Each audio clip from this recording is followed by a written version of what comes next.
Allah hamısının ruzusunə bərəkət versin. Bizim də arılar da onların içində. Allah hamısı arı saxlayanlara inşallah qismət eyləsin. Bizdə də Allah inşallah qismət eləyib. Buyurun, baxın.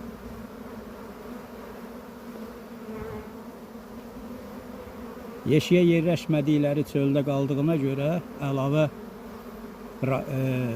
budaqda qaldığına görə onları çıxdım, yerə töküldü. Və arı öz yuvasına, öz təzə evinə, baxın, necə öz rahatlığı ilə keçir gedir. Allah min bərəkət versin. Ananı hələ görməmişəm. Yəqin ki, birinci dəfə budaqdan çıxdığım ramkada, ağac budağında ana olub.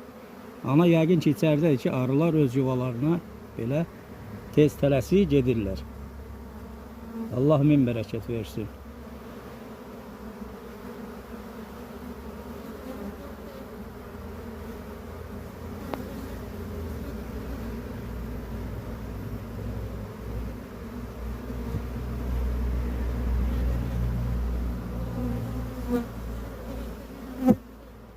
İnşallah yeşiyə yığılıb ramkaları qoymuşam.